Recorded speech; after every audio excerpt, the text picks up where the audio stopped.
After paying for their emergency move-in, I asked my daughter-in-law not to smoke inside the house. She blew smoke in my face and said, "This isn't your house anymore, you just live in our past." My son whispered, "She's just adjusting." That night, I found burn marks on my late wife's quilt. She didn't know that quilt was registered under a clause in my will that would. I had always believed that a home was more than wood, nails, and drywall. It was memory. It was breath. It was the quiet echo of people who once filled the space with laughter and arguments and ordinary, beautiful noise. My house sat at the end of a quiet cul-de-sac in a modest suburb just outside Columbus, Ohio. Nothing flashy. A two-story colonial with faded blue shutters and a maple tree my late wife, Elena, had insisted on planting 25 years ago. It leaned slightly to the left now, like it was tired, but still standing. Like me. Elena had passed 3 years before all of this began. Cancer, slow, patient, and cruel. The kind that teaches you how to measure time differently, not in years or months, but in lasts. The last Thanksgiving she cooked. The last time she walked down the hallway without holding the wall. The last time she smiled at me like everything would somehow be okay. After she was gone, the house changed. Not physically, everything stayed where it was. Her reading glasses still on the nightstand, her recipes tucked into a binder in the kitchen, the faint lavender scent embedded in the linen closet. But the air itself felt hollow. I adapted the way people do when they don't have a choice. I built routines. Morning coffee at 6:30, a slow walk around the neighborhood, dinner by 7, lights out by 10, predictable, manageable. Quiet. My son Daniel called me every Sunday. Sometimes we talked for 10 minutes, sometimes 30. He lived 2 states away with his wife, Marissa. They'd been married for 4 years. I attended the wedding, of course. It was energetic. Marissa had a presence about her. Loud, confident, the kind of person who filled a room whether you wanted her to or not. Elena used to say, "She's going to be a handful." I didn't disagree, but Daniel loved her, and that was enough. At least it was supposed to be. For a while, things stayed distant but polite. Holiday visits, occasional dinners when they were in town. Marissa was never particularly warm toward me, but she wasn't openly hostile either, just dismissive, like I was a piece of furniture that hadn't been replaced yet. I tolerated it, not for her, but for Daniel. Then came the phone call. It was a Tuesday evening. I remember because I had just sat down with a reheated plate of leftover chicken and rice. The phone rang, and Daniel's name flashed on the screen. His voice was tight. "Dad, hey, are you busy?" I set the fork down. "No, what's going on?" There was a pause, not long, but long enough. We're in a bit of a situation. That's how it always starts, I've learned. Not with the truth, just a softened version of it. Their apartment lease had fallen through. Something about a dispute with the landlord, rent increases, and a legal grey area neither of them fully explained. What mattered was the result. They needed a place to stay. "Just temporary," Daniel said quickly. "A few months tops, we'll get back on our feet." I didn't answer right away.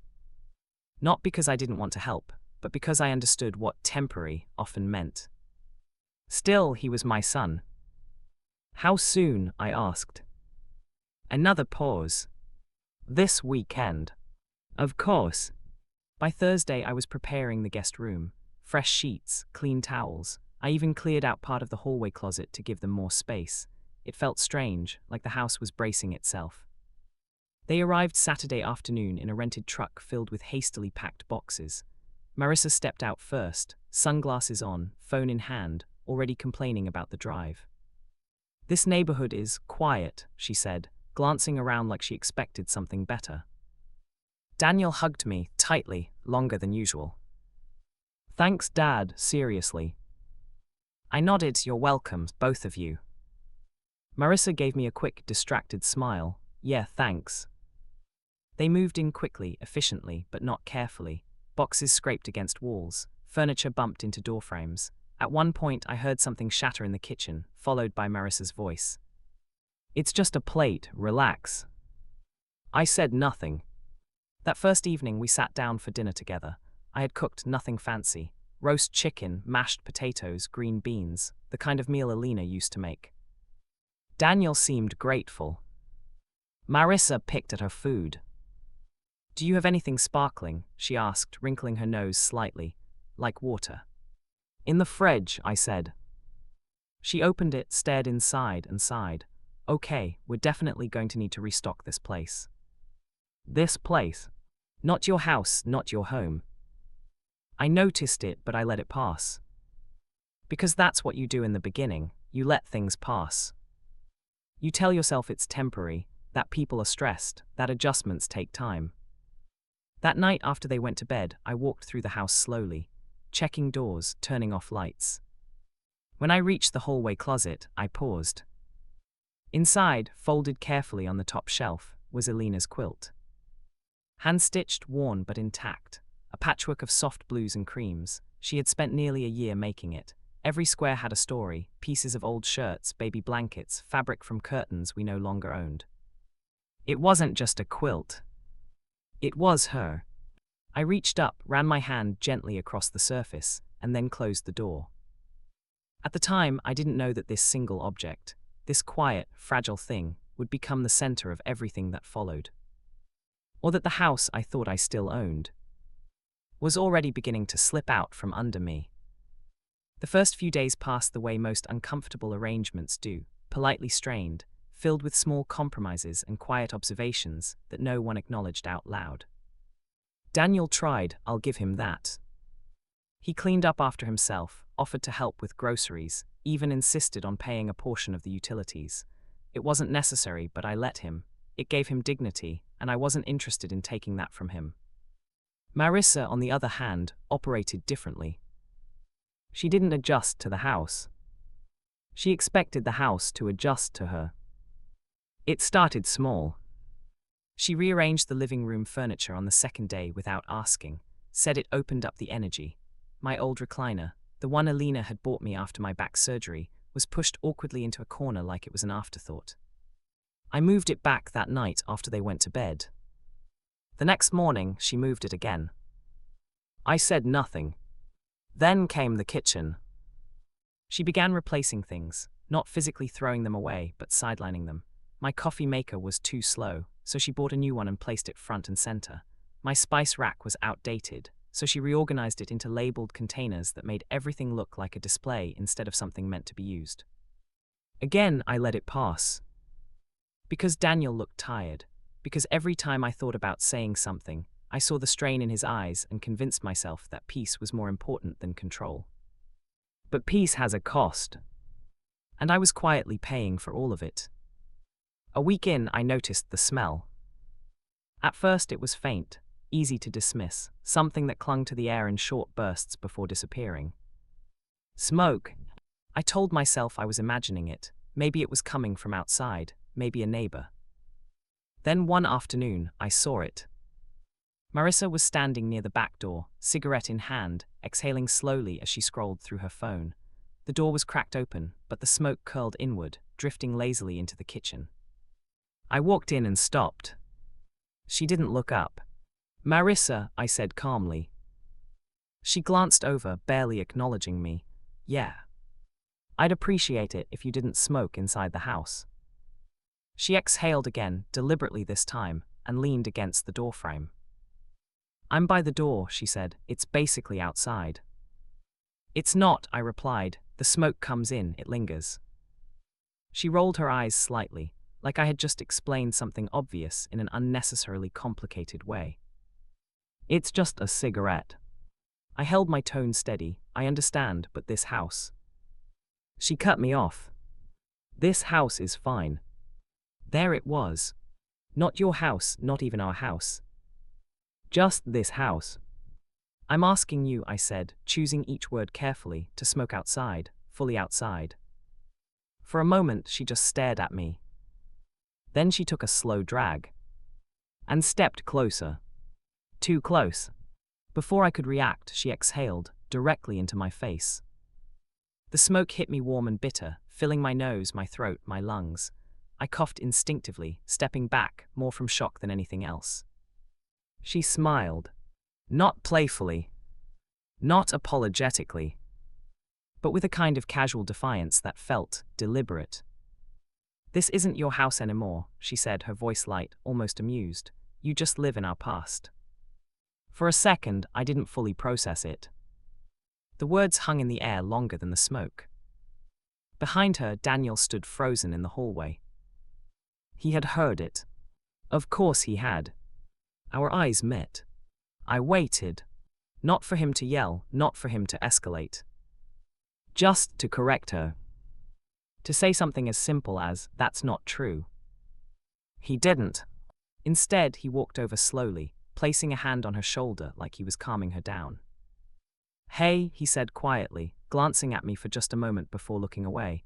"She's just adjusting." Adjusting?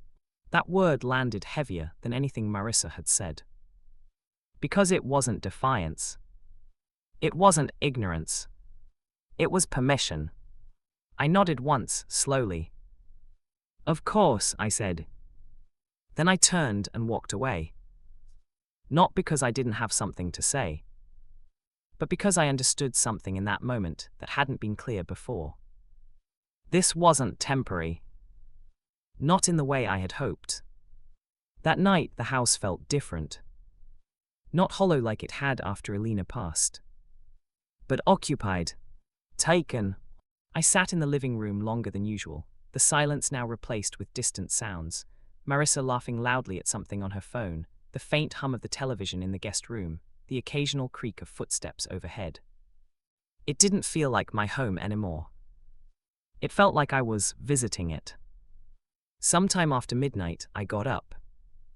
Old habits, I always did one last walk through the house before bed. I checked the front door, locked. The windows, closed. The kitchen, clean enough.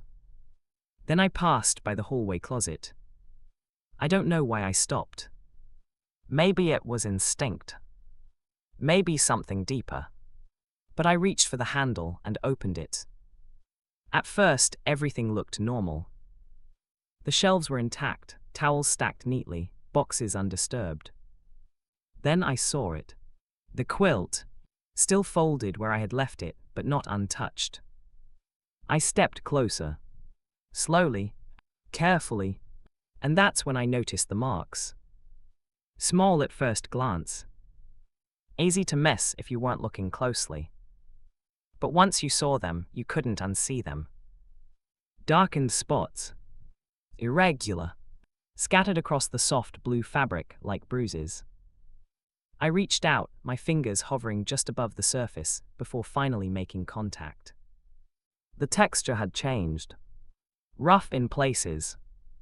Brittle. Burned. Cigarette burns. It's not one. Not accidental. Several. Placed without care. Without thought. Or worse, with complete indifference. I didn't say anything. Didn't call out. Didn't wake them. I just stood there, staring down at what remained of something Alina had poured a year of her life into. Something she had protected. Something she had trusted me to keep safe. And in less than a week, it had been damaged. Not by time. Not by where. But by someone who didn't value it enough to even notice what they were doing. I gently refolded the quilt. Placed it back exactly as it had been. Closed the closet door.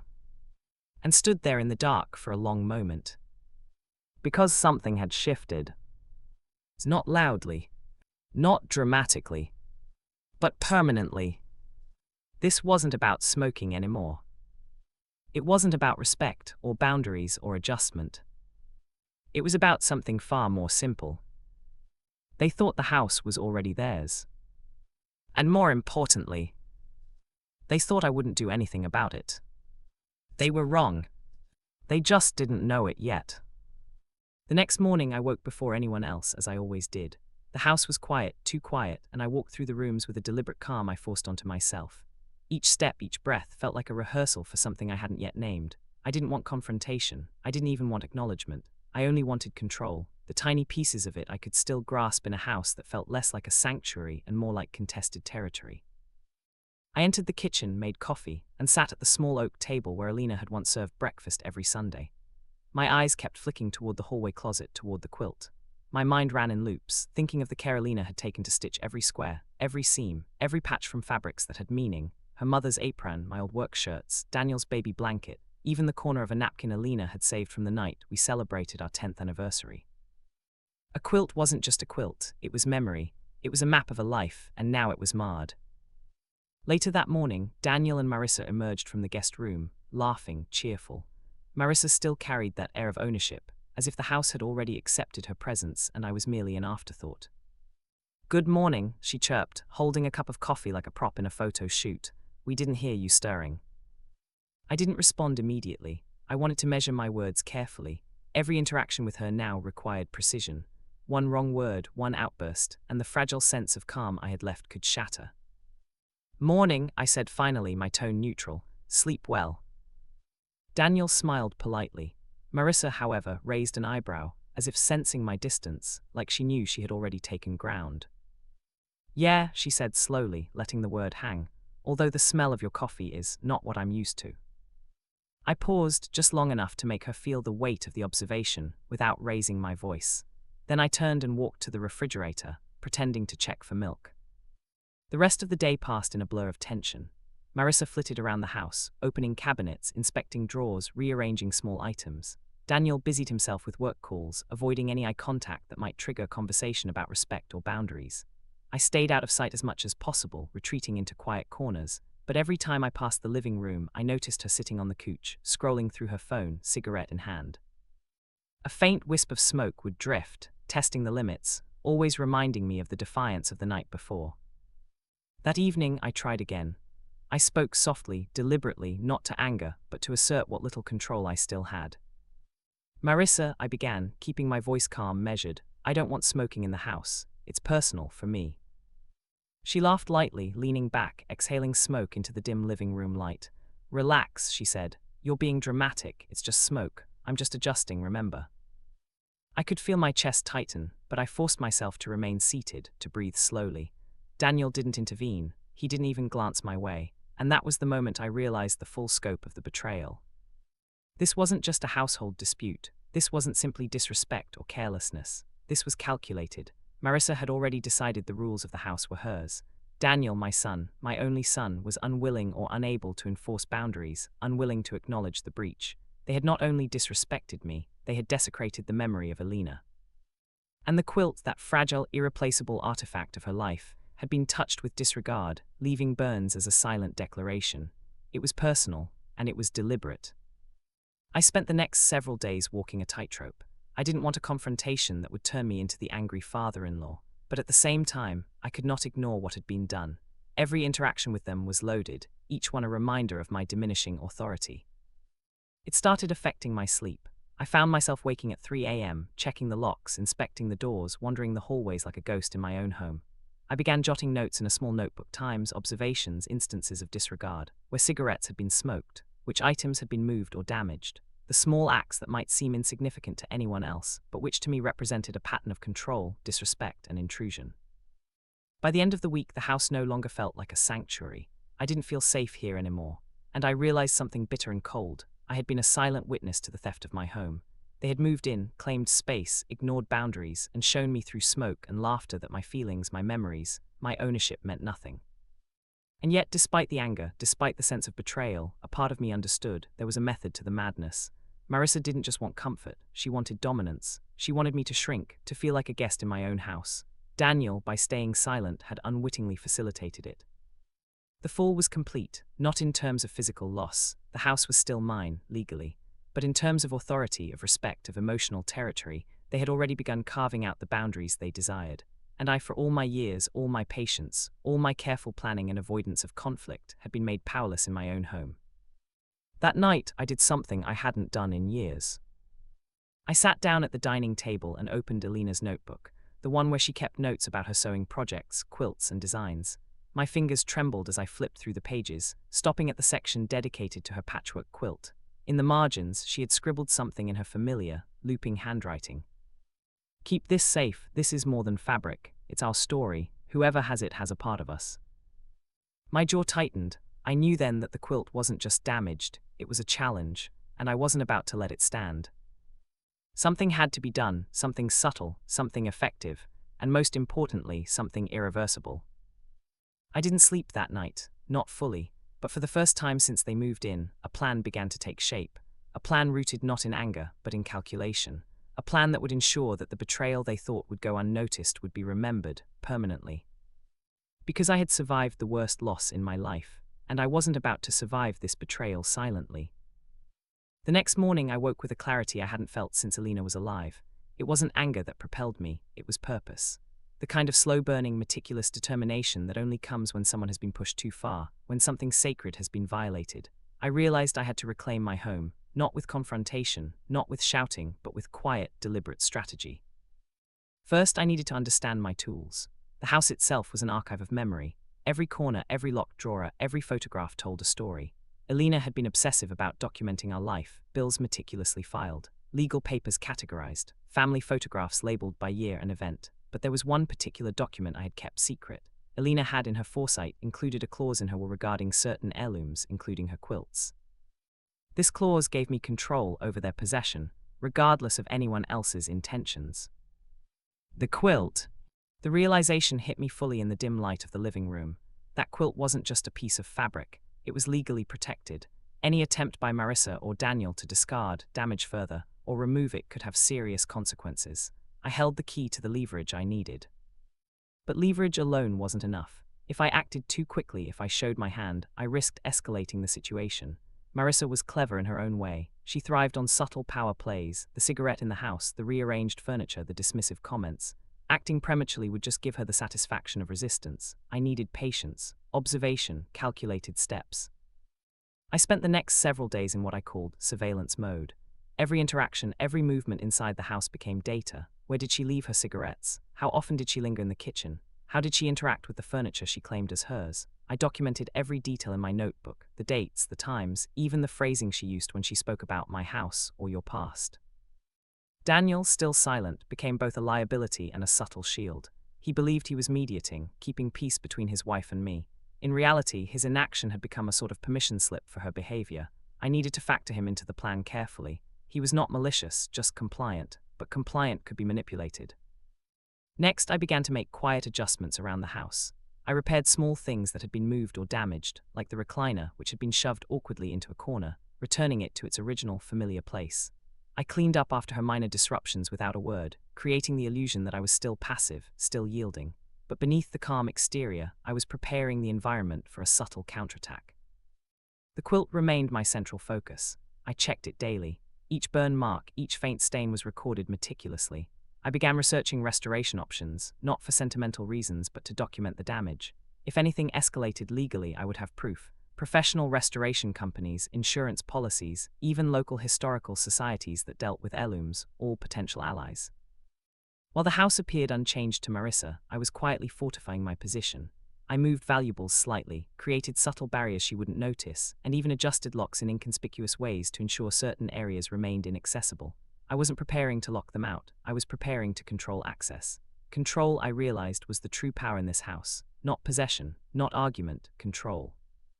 Meanwhile, I began small psychological maneuvers, leaving certain items slightly out of place, making subtle remarks about history or legacy, casually mentioning the significance of Alina's possessions, but never directly confronting Marissa or Daniel. I let them see the quiet authority still lingering in the house, authority that they were ignoring at their peril. I also began testing boundaries in non-threatening ways. A book left on the table in plain sight that they weren't supposed to touch, a framed photograph that was slightly askew, a cup in the wrong cupboard. Each small act was a probe, a way to gauge their awareness, their reactions, their willingness to respect or violate the rules. And then, most importantly, I allowed myself to reconnect with Alina's memory. I spent nights alone in the living room, running my hands over the quilt, remembering her voice, her touch, the life we had built together. It was painful, but it also reminded me why I couldn't back down. She had trusted me to protect these pieces of our life. Protecting them was not just a matter of pride, it was a promise. By the end of the week, I had reached a critical point. I wasn't just observing anymore, I was strategizing. I had patience, leverage, knowledge, and control over the evidence. I had also realized that direct confrontation was unnecessary. The power wasn't in me yelling, or in Daniel defending me, or in Marissa being shamed. The power was in her underestimating me. That was the mistake that would ultimately undo her. And so, with the quilt protected, the house mapped, and the psychological groundwork laid, I began drafting the next stage of the plan. A slow, deliberate unraveling of the illusion of dominance Marissa believed she had. It would be subtle, clever, and above all, irreversible. This wasn't revenge yet, not fully, But the awakening had occurred, the gears were turning, and the moment I waited for, the moment when her confidence became her weakness, was approaching. I smiled quietly to myself in the dim morning light, coffee in hand. Alina's quilt was safe, and when the time came, every mark, every violation, every act of disrespect would be repaid in a way they could never anticipate. Because revenge, I realized, is not in the rage, it's in the calculation. The plan began quietly, almost imperceptibly. I knew that in order to reclaim the house and assert control without direct confrontation, I had to operate like a shadow, every move calculated, every step deliberate, every observation noted. Timing, as always, would be everything. The first stage was the environment. I spent hours repositioning the house subtly, in ways Marissa wouldn't immediately notice but which would disrupt her assumed dominance. The living room furniture was returned to its exact pre-intrusion configuration. Items she had moved, my recliner, my side table, even a small bookshelf, were put back. I replaced minor things she had rearranged with duplicates I had stashed away: a coffee mug, a lamp, a small photo frame. The idea was simple. The house itself would subtly signal that her control was superficial. Next, the quilt. I had researched restoration experts and contacted a specialist who handled delicate textile repairs. The plan wasn't just to repair the burns, it was to document them meticulously. Every photograph, every assessment report, every note would serve as proof of negligence. But it wasn't enough to simply restore the quilt. The restoration process had to be visible to them, a silent reminder that some things were untouchable. I waited until a Saturday morning when Daniel and Marissa had gone out for errands. The house was mine. I carefully removed the quilt from the closet, laid it on the dining table, and examined each burn mark, knotting them in a notebook. I photographed the damage with precise angles, ensuring that lighting highlighted every discoloration and scorched fiber. Then I wrapped the quilt in acid-free tissue paper and packed it for delivery to the restoration company. The subtle psychological layer was already working. When they returned and discovered the quilt missing, Marissa's first reaction was curiosity. "Where's the quilt?" she asked, an edge of irritation in her voice. "I had it professionally assessed," I said calmly. "It's being restored. The burns need expert attention. You'll see it again soon, intact." Her face tightened just slightly. Not anger, surprise, discomfort. For the first time, the house reminded her that there were rules, that her actions had consequences, that she didn't dictate the terms. Next, I moved to control access to sensitive areas. I replaced the locks on the hallway closet with ones that looked identical, but could only be opened with a master key I kept. I didn't tell them. I didn't announce it. But I knew that any attempt to touch the quilt or other heirlooms would now be impossible. Subtle control without confrontation, the kind that leaves the instigator wondering if they imagined it. I also began to document every minor infraction. The cigarettes she smoked indoors, the furniture she moved, the dismissive remarks toward me. Each note was detailed: date, time, context, and direct quotes when possible. I wasn't collecting ammunition for an argument. I was collecting leverage, a legal shield if it came to that. Then came the most delicate part of the plan, letting Marissa's own behavior lead her into the trap. She believed the house was hers. She believed Daniel would back her. She underestimated me completely, and that was the key. I created small, controlled situations where her arrogance would reveal itself. I left a favorite chair slightly askew and observed how long it took her to correct it. I placed minor items in incorrect cupboards, then noted how quickly she noticed. Within a few days, patterns emerged. She became careless, sloppy. She talked openly in front of Daniel about her control over the household. She bragged casually about how she had moved things or smoked inside, assuming I was too passive to intervene. Meanwhile, Daniel remained the silent enabler, reinforcing the illusion of Marissa's dominance without realizing the implications. His complacency was a tool I would use later. The execution now required patience. Each move, each observation, each controlled intervention was like laying a line of dominoes. One small nudge here, one subtle shift there. The house, I realized, could enforce consequences without me raising my voice. It was a living, breathing ally in the plan. The final step of this phase came when I contacted the restoration company to report the damage. I made it clear that this was a delicate, heirloom-level restoration. Any negligence on their part would be documented and actionable. By doing this, I not only ensured professional care for the quilt, but also established a formal record, a tangible, undeniable trail that could be used to enforce the consequences of Marissa's actions if necessary. By the end of the week, the first phase of the execution was complete. The house had subtly reasserted its authority. The quilt was protected. I had documented the violations. Marissa's arrogance was quietly growing, unaware that each careless act was being recorded. Daniel remained compliant, still blind to the brewing storm. I finally allowed myself a moment to sit in the living room, sipping coffee as sunlight filtered through the window. For the first time since they moved in, the house felt like mine again, not because they left, but because I had demonstrated, silently, that my patience and foresight gave me an advantage they couldn't see. The next phase, the first twist, the moment where the house itself would push back in a way they could not anticipate, was approaching, and I was ready. It happened sooner than I expected. I had thought the first twist would be subtle, a slight tremor of Marissa's confidence that I could exploit.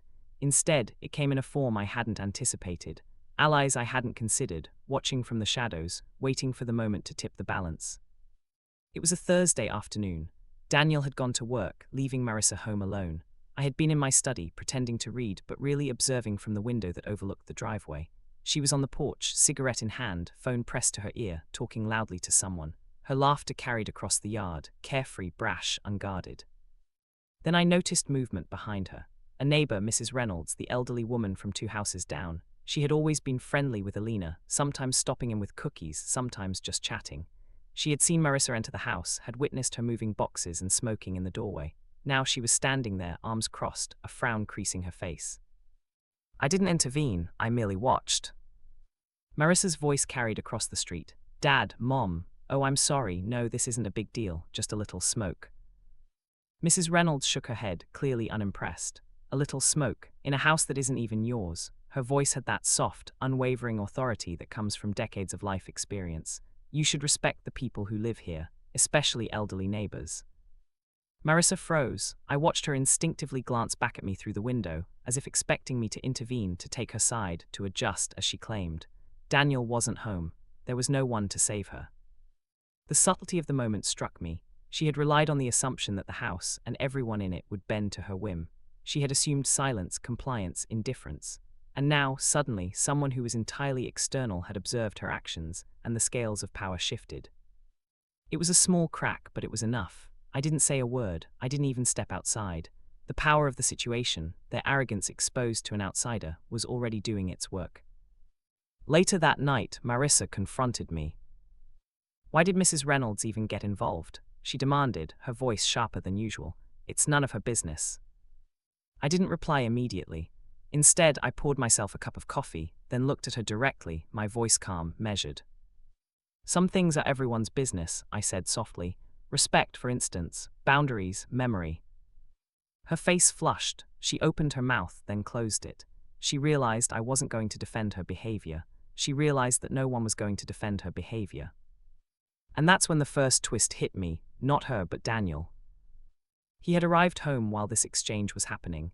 He saw the tension, heard Marissa's accusations, felt the implied judgment from the neighbor. He looked at me, eyes wide, and finally, there was hesitation, a flicker of doubt. She went too far, Daniel said quietly, almost as if speaking to himself. That hesitation, that subtle shift in allegiance, was the first real crack in their united front. Daniel wasn't angry at me. He wasn't hostile, but for the first time he was questioning Marissa. And once that doubt took root, the carefully constructed illusion of their dominance over the house began to wobble. Marissa noticed it too. I could see it in her eyes, the first real sign of panic. She realized that the rules she thought she was bending were not entirely hers to bend, that control was not absolute. And that panic would become a tool. Because from that moment, I knew I could accelerate the plan. I could use Daniel's growing doubt, Marissa's increasing carelessness, and the external witnesses, neighbors, friends, even the restoration professionals, as catalysts. They didn't know it yet, but they were trapped in a web of subtle, legal, and psychological control, and every step they took would only tighten it. By the end of the week, the house felt different, not mine fully, not theirs yet, but charged with anticipation. Every glance, every movement, every cigarette in the doorway now carried consequences that they couldn't fully perceive. I had forced the first real crack in their armor, and once you see a crack in arrogance, patience becomes a weapon. I sat in the living room that night, Alina's quilt safely at the restoration company, and allowed myself the faintest smile. The first twist had arrived, and it was beautiful. By the following week, the atmosphere in the house had shifted. It was subtle, almost imperceptible to anyone but me. Marissa's brash confidence had begun to crack, replaced by an undercurrent of tension she didn't fully understand. Daniel, meanwhile, was walking a careful line between his wife and me, hesitant in a way he hadn't been before. The turning point came one evening around dinner time. I had prepared a modest meal, roast chicken, carrots, mashed potatoes, just as Alina used to.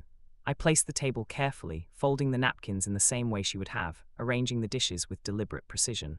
The smell of roasted herbs filled the kitchen, a familiar comfort in a home that was otherwise unsettled. Marissa arrived first from running errands. She had a few bags in hand and a cigarette tucked behind her ear, a subtle but defiant reminder of the last confrontation. I stayed calm, observing her closely. "Dinner's ready," I said. She looked at me with a faint smirk. "I see you're still trying to control everything in the house." I didn't reply. Instead, I gestured toward the dining room.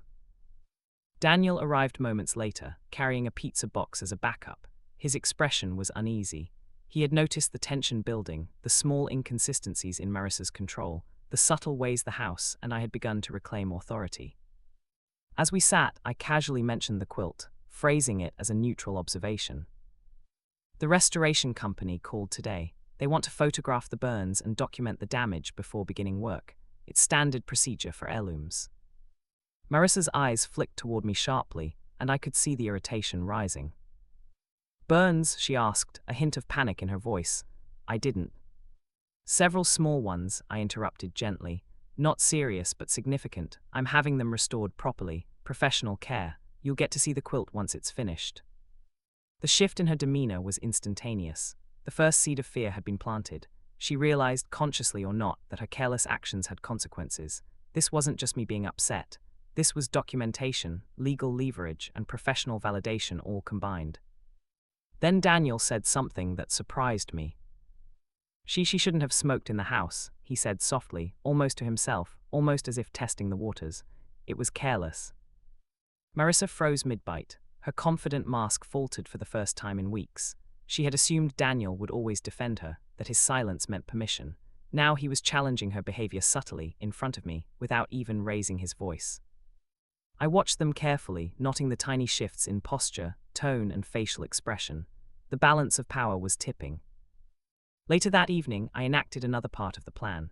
I left a few subtle accidents that Marissa couldn't ignore, small things that hinted at the consequences of her negligence. A cup left just slightly too close to the edge of the counter. A faint burn mark on a candle I had intentionally placed near the living room curtains, which I had been using as a harmless visual reminder of the quilt's damage. Nothing overt, nothing unsafe, but enough to make her notice. She reacted exactly as I had predicted: frustration, nervousness, and a frantic attempt to regain control. "Why is everything in this house suddenly wrong?" she demanded. I smiled quietly. Perhaps the house is reminding us all that respect matters. Her confusion, paired with Daniel's quiet support, created a perfect storm. She was now aware of her vulnerability and the fragility of her perceived dominance. The realization that the house, the documentation, and even external witnesses could work against her began to take root. She was no longer acting freely, she was reacting.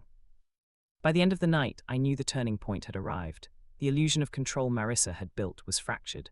Daniel's subtle shift indicated that the alliance they thought unbreakable was now compromised. And the house, my sanctuary, was quietly asserting authority without me raising my voice. The dominoes were in place. The next steps, small, deliberate maneuvers that would solidify their unraveling, could now proceed without risk. I didn't need anger or confrontation anymore. The plan had reached a point where the forces I had quietly aligned, legal leverage, psychological observation, and the subtle moral weight of Alina's memory, would take over. And in the quiet of the house that night, I felt a sense of anticipation, unlike anything I had experienced since Alina passed. The pieces were moving exactly as I had envisioned. The turning point had arrived. The house, and the law and patience itself were now working in my favor. It came when I least expected it, but precisely when it was needed. Marissa, sensing the walls closing in, had begun overcompensating. She became meticulous, almost paranoid about appearances. She rearranged furniture obsessively, cleaned areas that weren't dirty, even tried to stage small gestures of kindness toward me and the house, as though she could erase the weeks of negligence with a single performance. But performance alone couldn't undo the cracks her arrogance had created. Then came the delivery from the restoration company. I had coordinated it quietly, ensuring that they arrived during a time when Marissa and Daniel were both home, so they would witness the professional handling of the quilt.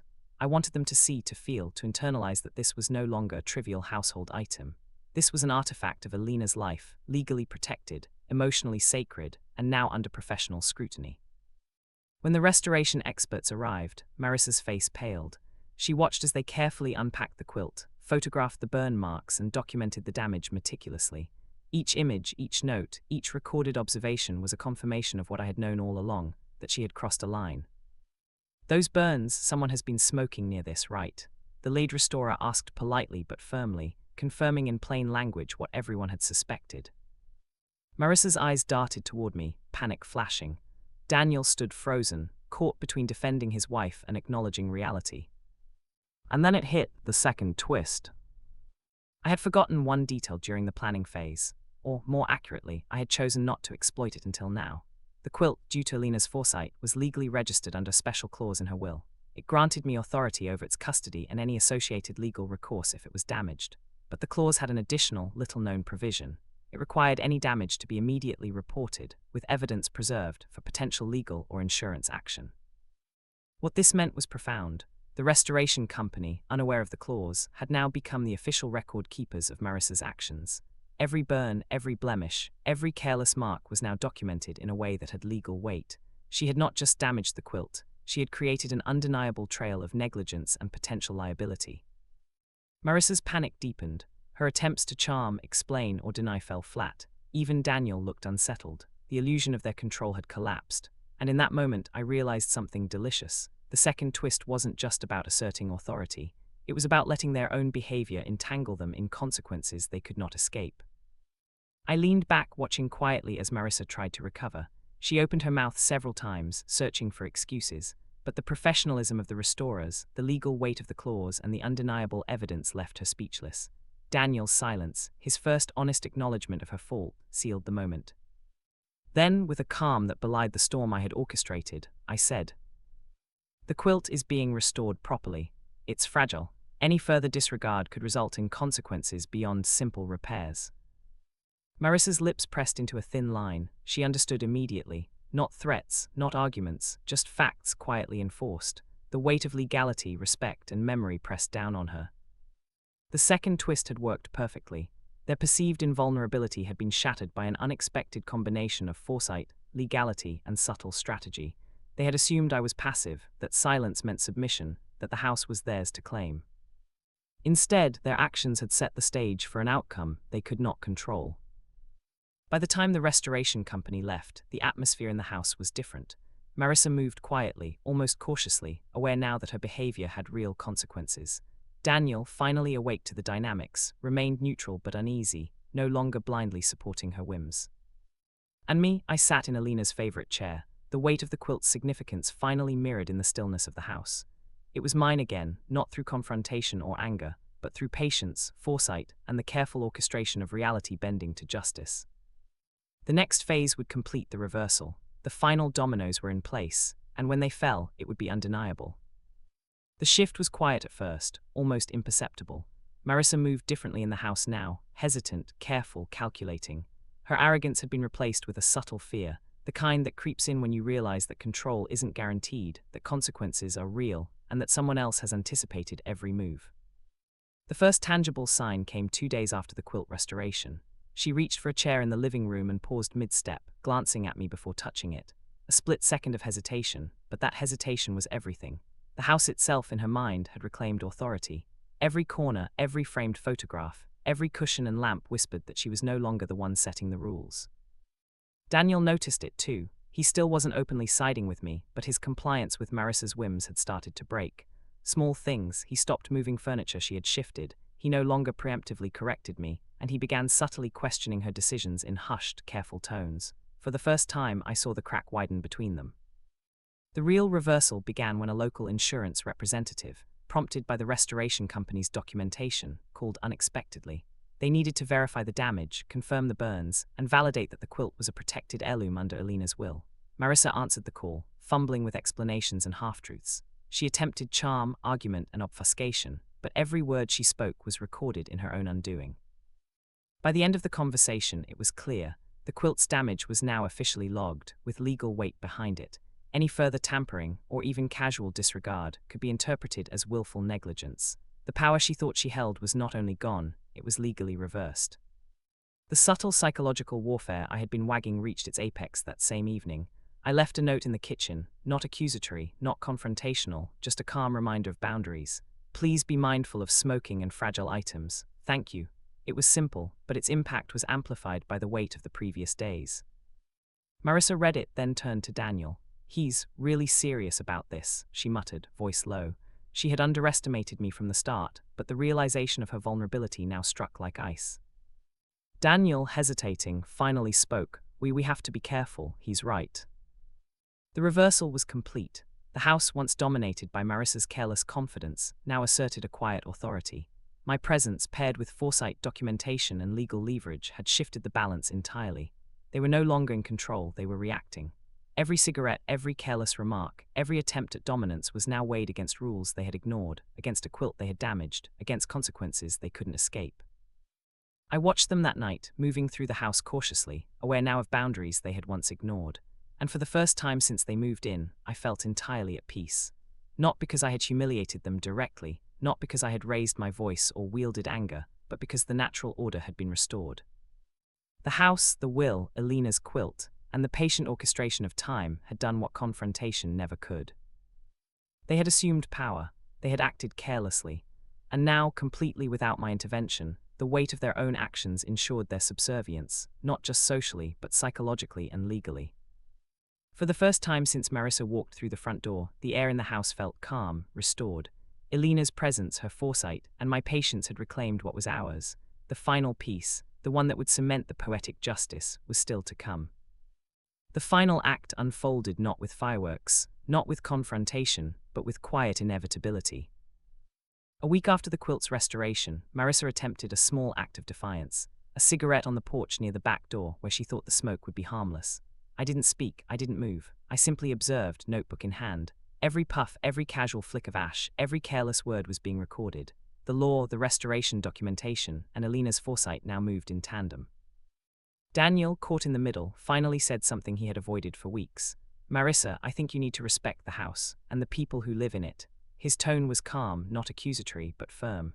That single statement shattered the last remnants of their imagined dominance. The culmination of weeks of subtle planning, the careful documentation, the quiet enforcement of boundaries, the patience, the strategic use of outside witnesses, now revealed itself fully. Marissa realized that every act of carelessness had consequences she could no longer evade. The quilt, the house, and Elena had become instruments of justice far more powerful than any argument or outburst. She slumped into the living room chair, defeated, not in anger, not in fear of me, but in the quiet acknowledgement that her control had been an illusion, that she had overstepped, underestimated, and miscalculated, and that the patient, careful orchestration of reality had finally caught up to her. Daniel sat beside her, finally silent, fully aware of the shift. The dynamic they had relied on, the assumption that I would yield, that I would remain passive, that my attachment to the house and memories could be disregarded, was gone. I didn't need to say much, I never had. Actions, patience, and foresight had spoken louder than words. And then, standing in the hallway, I finally allowed myself to smile, quietly, calmly. Because the house, Elena's memory, and the law had delivered the final verdict without me raising my voice. And as I looked at them, I whispered, not angrily, not spitefully, but with absolute certainty. This house was never yours to take. And with that, the balance was restored. The quilt remained safe, the house felt whole again, and the lesson they had ignored for weeks had been made unforgettable. The revenge was complete.